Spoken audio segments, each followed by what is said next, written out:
This is the presentation about President Garfield and his assassination. The candidates of the Republican Party had been Ulysses S. Grant, Maine Senator James G. Blaine, and Secretary of the Treasury John Sherman.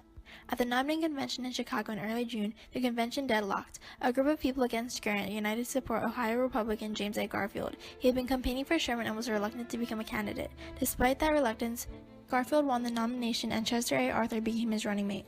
For the campaign, they stressed the need for strong tariff protection while the Democratic platform called for a more relaxed tariff policy. Both parties were in favor of civil service reform, although the Democrats were more vehement. They accused Garfield and Arthur of political corruption. Both parties also aimed to restrict Chinese immigration. Garfield was the first to conduct a front porch campaign, where reporters and voters went to hear him speak at his home in Mentor, Ohio.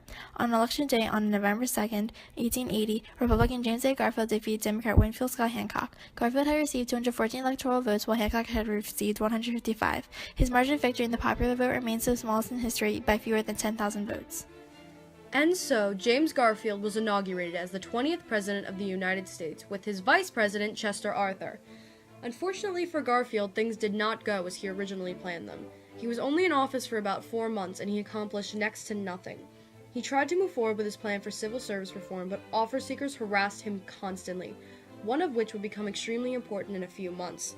On the morning of July 2, 1881, President Garfield arrived at the Baltimore Potomac train station for a much-needed holiday. It had been only 4 months since he became president, but the term was off to a rocky start. He'd had disagreements with Republican power brokers over patronage appointments for administration, and had endured a bit of tragedy after his wife contracted a near-fatal case of malaria. When she began to recover, he was more than happy to take a summer trip to New England. At this time, presidents did not have bodyguards or a security detail. The Secret Service, while formed in 1865, did not begin protecting presidents until the assassination of President McKinley in 1901. Garfield entered the station alongside Secretary Blaine. While walking through the walking room, his killer snuck up behind them and drew his gun. He fired 2 shots at point-blank range. The first grazed Garfield's right arm, causing him to bellow, "My God, what is this?" The second went into his lower back and knocked him to the ground. Angry train passengers surrounded the shooter and began yelling to lynch him. He was then taken away to the jailhouse. While all that was happening, Garfield was still laying on the floor of the train station. When attendant doctors arrived to locate the bullet in his back, they probed the wound with unsterilized fingers and tools, introducing germs and potentially causing an infection. The slug had lodged itself into a location near his pancreas, making it a survivable injury. However, none of the doctors knew this and made his injury much worse. After an hour of being prodded, Garfield was carried to a bedroom at the White House. His doctor, Dr. Willard Bliss, was not that great. He administered heavy doses of drugs that made Garfield weak and emaciated. He also repeatedly searched for the second bullet and even enlisted the help of Alexander Graham Bell. Bell had invented a metal detector that had worked perfectly in tests. However, the metal springs in the bed interfered with the screening, and Bell was only allowed to search for the right side of the body, because Bliss incorrectly believed the bullet was located there. By September, Garfield had a massive infection with a fever and abscesses over his entire body. After being president for 200 days, he died in a cottage on the Jersey Shore on 19th September 1881. Charles J. Guiteau, born in Illinois, he became extremely interested in the Republican nominee. After Garfield's inauguration, Guiteau moved to D.C. and waited at the White House for a meeting with the president. Guiteau had written a speech on the president's behalf and asked in return for a consulship in Paris. Garfield quickly rejected Guiteau and his speech, believing that Guiteau had done nothing to deserve the position.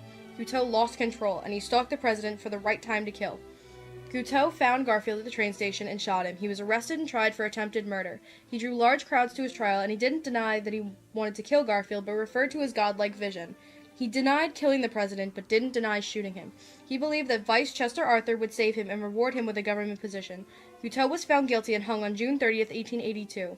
The assassination of Garfield connects to progressivism because of his beliefs. He believed that as America grew bigger, it would require effective and competent people to run a larger and stronger government. The spoils system was in direct contrast to this because it rewarded loyal supporters with government jobs even though they had done nothing to actually earn the position. His vice president, Arthur, was a supporter of the spoils system. Arthur's views were what caused Guiteau to do what he did, believing he was helping Arthur and himself. Garfield's assassination by Guiteau, a disappointed office seeker, caused a massive public uprising. After shooting him, Guiteau has shouted, "I am a stalwart. Arthur is president." A stalwart is a Republican supporter of the spoils system. Arthur, who had previously been a stalwart, was disgusted by the assassination and began to support reform. The result was the Pendleton Act of 1883. It established a principle that government jobs should be awarded on the basis of merit, not patronage. The Civil Service Commission was created to implement merit exams, and it was now illegal to fire, demote, or harass civil servants for political reasons. 1939's Hatch Act, another reform, provided more protections against the involvement of most government employees in partisan political activities. This was to protect employees from undue pressure from their superiors and to curtail political influence by government employees over citizens. We like to call these great and telling tales because they are. James Garfield had, before he was 49, become President of the United States. 4 months later, the worst was it took Garfield 79 days to die. The doctors who examined Garfield weren't exactly wearing rubber gloves. They breezed in, carrying a film of dried horse dung, pulled the wretched man's wound around, and almost certainly reinfected it. Endeavors were made to find the bullet without registering the fact that Garfield's metal bed spring was going to disorder any such detection. A railway spur was built up to the White House, and a train backed onto it, and he was taken off to the cool breezes of New Jersey, and he died there 13 days later. He didn't die of the infection. He had a huge aneurysm bulging out from his heart, and that burst on the night of the 19th of September. Ugh, poor man.